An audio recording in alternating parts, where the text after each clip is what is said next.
Shalom sahabat WB, Renungan Harian Wanita Bijak, hari Senin, tanggal 13 April 2026, dengan judul, Waspada terhadap guru-guru palsu.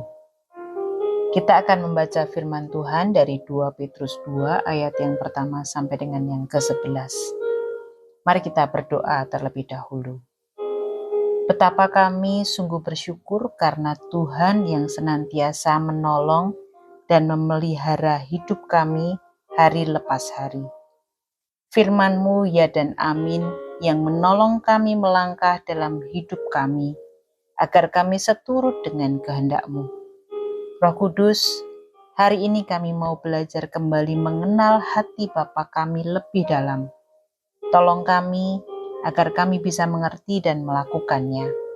Di dalam nama Yesus Kristus Tuhan kami telah berdoa dan mengucap syukur. Amin.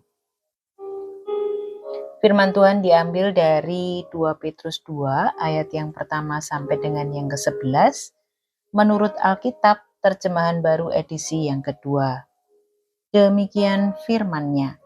2 Petrus 2 ayat yang pertama sampai dengan yang ke-11 menurut Alkitab terjemahan baru edisi yang kedua. Nabi-nabi dan guru-guru yang palsu. Sebagaimana nabi-nabi palsu dahulu tampil di tengah-tengah umat Allah, demikian pula di antara kamu akan ada guru-guru palsu. Mereka akan memasukkan pengajaran-pengajaran sesat yang membinasakan. Bahkan mereka akan menyangkal penguasa yang telah menebus mereka dan dengan demikian segera mendatangkan kebinasaan atas diri mereka. Banyak orang akan mengikuti cara hidup mereka yang dikuasai hawa nafsu, dan karena mereka jalan kebenaran akan dihujat. Karena serakahnya guru-guru palsu itu akan berusaha mencari untung dari kamu dengan cerita-cerita isapan jempol mereka. Untuk perbuatan mereka itu, hukuman telah lama tersedia dan kebinasaan tidak akan tertunda. Sebab Allah tidak menyayangkan malaikat-malaikat yang berbuat dosa, tetapi melemparkan mereka ke dalam neraka, tempat mereka dirantai dalam kegelapan untuk disimpan sampai hari penghakiman. Allah juga tidak menyayangkan dunia purba. Ia hanya menyelamatkan Nuh, pemberita kebenaran itu, dengan 7 orang lainnya. Ketika ia mendatangkan air bah atas dunia orang-orang yang fasik. Allah menghukum kota Sodom dan Gomora dan memusnahkannya dengan api dan menjadikannya peringatan untuk mereka yang hidup fasik di masa-masa kemudian. Tetapi ia menyelamatkan Lot, orang benar, yang terus-menerus menderita oleh cara hidup orang-orang yang tidak mengenal hukum dan hanya mengikuti hawa nafsu mereka saja. Sebab orang benar ini tinggal di tengah-tengah mereka dan setiap hari melihat dan mendengar perbuatan-perbuatan mereka yang jahat itu, sehingga jiwanya yang benar itu tersiksa. Jadi, nyatalah bahwa Tuhan tahu bagaimana menyelamatkan orang-orang saleh dari pencobaan dan menyimpan orang-orang jahat untuk disiksa pada hari penghakiman, terutama mereka yang menuruti hawa nafsunya, yang mencemarkan diri dan menghina kekuasaan Allah. Mereka begitu berani dan angkuh, sehingga tidak segan-segan menghujat makhluk-makhluk yang mulia. Padahal malaikat-malaikat sendiri yang sekalipun lebih kuat dan lebih berkuasa daripada mereka, tidak memakai kata-kata hujat. Kalau malaikat-malaikat menuntut hukuman atas mereka di hadapan Allah. Berbahagialah setiap kita yang mendengar, merenungkan, dan melakukan firman Tuhan di dalam hidup kita sehari-hari. Haleluya. Sahabat WB, mari kita merenungkan firman Tuhan. Berdoalah untuk memohon hikmat serta tuntunan Roh Kudus untuk memahami maksud firman Tuhan hari ini.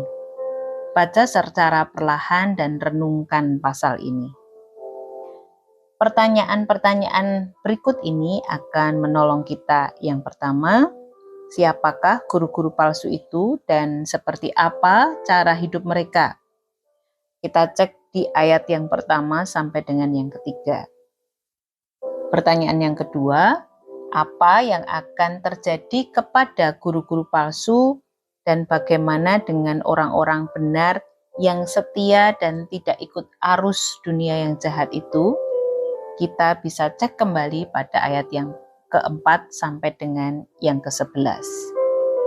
Sahabat WB yang dikasihi Tuhan, firman Tuhan hari ini memberikan peringatan keras tentang munculnya guru-guru palsu dalam jemaat di tengah-tengah orang percaya.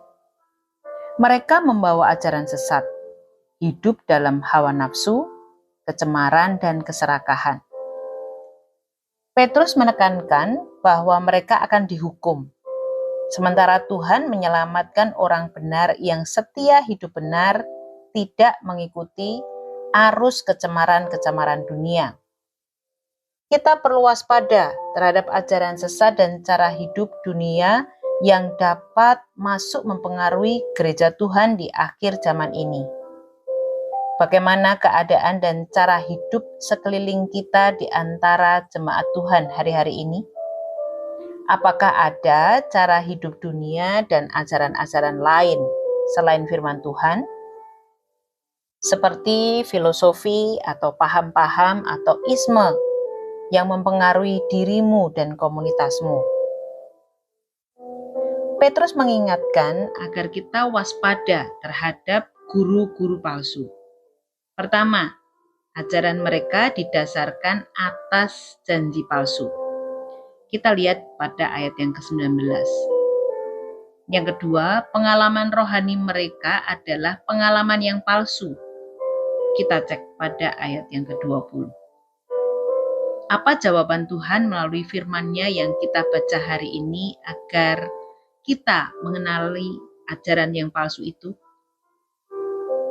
Untuk itu kita perlu lebih dulu mengenali ajaran yang benar sesuai yang tertulis di dalam Alkitab, sehingga kita tidak mudah disesatkan oleh berbagai penyesatan yang semakin sulit dikenali pada zaman ini. Apakah engkau setia membaca Alkitab dan merenungkannya? Buatlah komitmen kamu hari ini dan mulailah membuat jurnal. Catatlah setiap hal yang Tuhan ingatkan buat kita. Sahabat WB yang dikasihi Tuhan, mari bagikan kepada rekan di dalam kelompok modul 2 dan sahabat WB yang lain untuk berkat yang kita terima hari ini dan kebenaran-kebenarannya serta komitmen pribadi kita. Mari kita berdoa. Tuhan Yesus, kami mau terus mengenakan selengkap senjata Allah, supaya kami tidak mudah diserang oleh rupa-rupa kejahatan dunia yang membawa kami berbalik dari jalannya Tuhan. Tolong kami ya Roh Kudus, untuk mempunyai roh yang benar dan hikmat yang penuh di dalam Yesus. Hanya di dalam nama Bapa, Putra, dan Roh Kudus kami berdoa. Amin. Pengenalan akan Tuhan yang benar pasti membawa kepada kebenarannya.